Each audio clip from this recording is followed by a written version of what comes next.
Good morning, everybody. All right, guys. Now, what I want to talk to you guys about today is loan modifications and Chapter 13 bankruptcies. Now, with the government or the federal mandate and ending regarding, I think there is an extension on the rent eviction. But I believe a lot of homeowners or a lot of borrowers who are currently in some kind of forbearance plan, those forbearance plans are ending or have ended. I know some ended in June and others are ending, you know, end of August, end of October. I think they're the latest end date I've heard is the end of November. So there are a lot of individuals who were in a forbearance because of the pandemic that forbearance has ended or is ending shortly. So you're going to hear a lot about loan modifications or, as an option as to what to do now that you haven't paid your mortgage in some cases for a year and a half. And what I need you guys to understand is it's the same conversation. I feel like deja vu, 2008, 2009, when we were helping individuals with loan modifications. You're not legally entitled to one. And that's the hardest thing to hear. Well, I want a loan modification. Why won't the bank give it to me? You are not entitled to one. The bank is under no obligation to modify their mortgage to help you. And this sounds harsh for a lot of individuals. And when I say this, even in my consultations, I see that my clients are surprised or they feel like, well, I'm not trying to help them. One thing you have to understand with our office, and take it for good or for ill, you may be able to go to other offices for them to sell you fairy tales. Georgette and our attorneys don't do fairy tales. We tell you like a TI is. Because I'm not going to set you up for failure. Life is too short. And there are individuals who find this harsh, but I rather be harsh and tell you the truth than sell your bill of goods. And so I've taken that stance my entire career, and I will continue to do that. And my attorneys will continue to do that. We're not going to tell you fairy tales. Life is too short. And so if you come into our office for a loan modification, I'm going to tell you, you are entitled to nothing. We're going to advocate for you. We're going to present the bank with all the documents needed for them to make a decision. But we have no control over the decision. And so if you go to someone for a loan modification and they're telling you, they're guaranteeing you, and they're using words like, I guarantee you that you will get this, and I guarantee you X, Y, and Z, I have a word for you. Run. Because nobody can guarantee a borrower anything in this loan modification space. You're not entitled to anything. Now, it is our preference when we file modifications, we don't do it all the time, but it is our preference to file a bankruptcy, put you in a Chapter 13 first to stop the bleeding. If you're really serious about saving your home and we can think of a way that's economically feasible, we will always opt to put you in a Chapter 13 first, because the Chapter 13 does two things. It stops the hemorrhaging, so whatever you're behind stops. And it prevents the bank from foreclosing. So I know that if I put you in a 13, you're stabilized, right? You basically won't get into a deeper hole. Then the other benefit is when I apply for the modification, you have a referee. And the referee is basically the bankruptcy court, the bankruptcy judge, and the Chapter 13 trustee. Because if I put you in a modification while you're in a Chapter 13, the court is going to want updates. They want updates from me, who represents the borrower, and they want updates from the attorney for the bank who needs to process this modification. And some courts will have monthly updates. Some courts will have updates every 45 minutes. But what that does is it pushes your case, your loan modification application towards an answer. The bankruptcy judge can't tell the bank to give you a modification. As I started out, nobody can. But what the bankruptcy court does is if you don't get a modification or there's a decision that denies you the modification, the bank has to give a detailed explanation as to why and present that to the court. And even then, I've seen bankruptcy judges call the bank into court and say, okay, I see what you said, but you got to explain it to me in person. And the judge has the opportunity to ask questions. So again, the bankruptcy judge cannot force the bank to give you a modification. Nobody can. But the bankruptcy court has the ability to ask why. And that's a powerful, that's a powerful question. I've seen situations where the banks have denied the client, the debtor, the modification, and the bank has sent them back and said, okay, go look again. What about this program? What about that program? And it puts you in better stead having a bankruptcy judge ask for this than you on your own asking.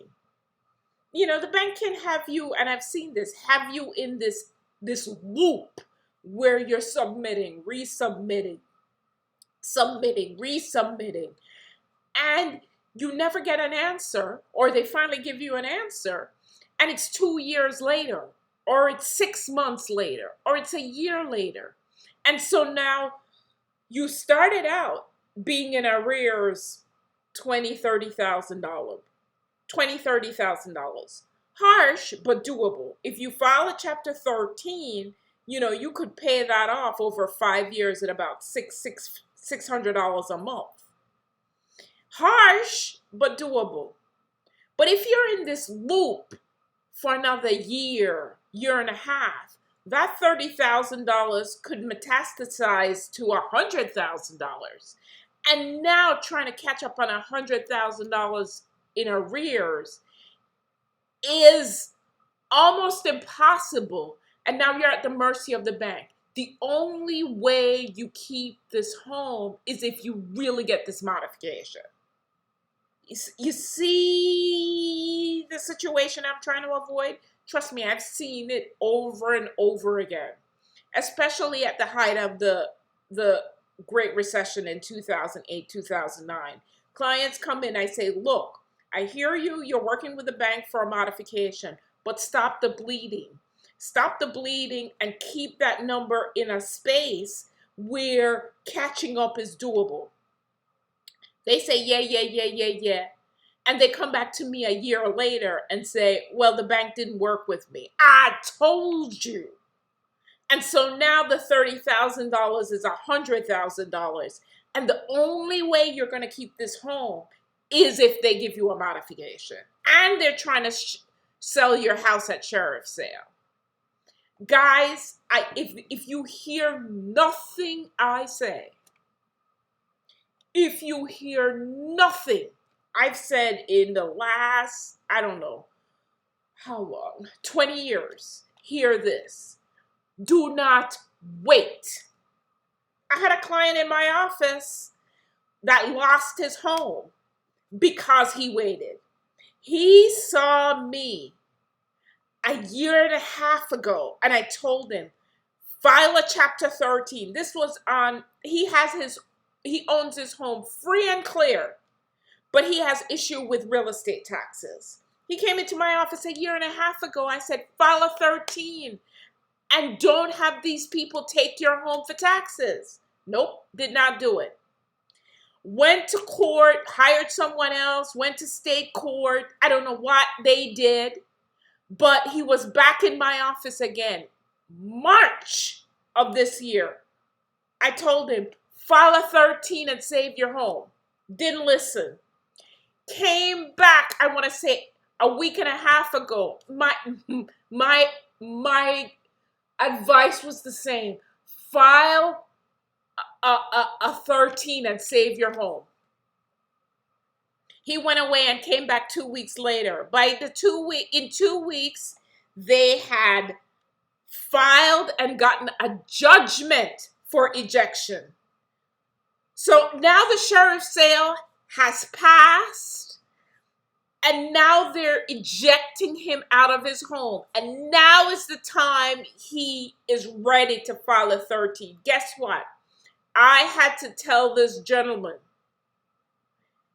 that if you had filed a 13 when I told you last year, you wouldn't be in this situation. If you had filed the 13 in March of this year, you wouldn't be in this situation. If you had filed the 13 when I spoke to you 2 weeks ago, I could have done something. But right now that the tax lien certificate holder has a judgment for ejection, there is nothing I can do. So now you have lost your home that was paid for, free and clear. And the tax certificate holder got your house for $15,000 in taxes. Think about that. Think about that. Your house is worth close to $200,000, and the tax certificate holder got it for $15,000. And there's nothing I could do. I could have done something last year when we spoke. I could have done something March of this year when we spoke. Could have done something 2 weeks ago when you called me if you had acted immediately. But there's nothing I can do now. These are the stories when you wait. Guys, if this is your home and it's something you want to keep, don't wait. The better stories are, I have a consultation with a client, or better yet, they hear me on the radio and they hear, you need to file bankruptcy and you need to file bankruptcy as soon as possible. They file bankruptcy, but they go with someone. They don't come to us. They go with someone else. And then dollars to donuts, 6 months later, they're calling me. And they're like, Miss Miller, I heard you on the radio. And I went and I filed bankruptcy. Did you file with our office? No. Why? Well, generally, the attorney they worked with doesn't look like me. Today's the day to vent. Don't look like me. So you went to someone else. Now they jacked your case up and you're coming back to me to fix it. And the Christian part of me says, yes, I gotta fix this. But the human side of me goes, why? And this happens over and over again. I remember another conversation with a client. I'm sitting in bankruptcy court and I'm watching this client, they're up there with the trustee and he's trying to get out of the case and their case is about to be dismissed. And they look familiar, but I didn't say anything. And then when the case is over, case got dismissed, the attorney was trying to get as far away from the case as they possibly can. And, he wants nothing to do with it. And then I'm sitting there and I'm like, oh my God, these guys look familiar. But I didn't think anything of it. At the end, they're walking out and then they make a beeline to me and they sat next to me. And I was like, they were like, Miss Miller, do you remember us? I said, you look familiar, but no, I don't remember you. They were like, well, we had a consultation with you maybe about 6 months ago. I was like, okay, so what happened?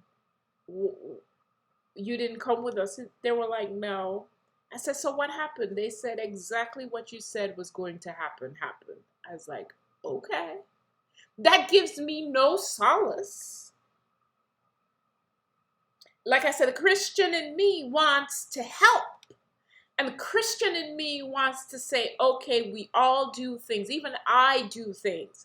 You can't take the bean out of your eye first. Even I do things that make my situation worse. You know, I it's just human. But my goodness, is it frustrating? Isn't it's frustrating that you guys wait and it's like, maybe because the information is coming from me, you can't accept it. But if someone else said it, it would be like Jesus himself come off the cross and tell it to you. I don't know what it is, but you guys gotta get it together. The Christian in me will say, okay, we gotta help this person. And I will work to make the case better. I always do. But man, it's frustrating.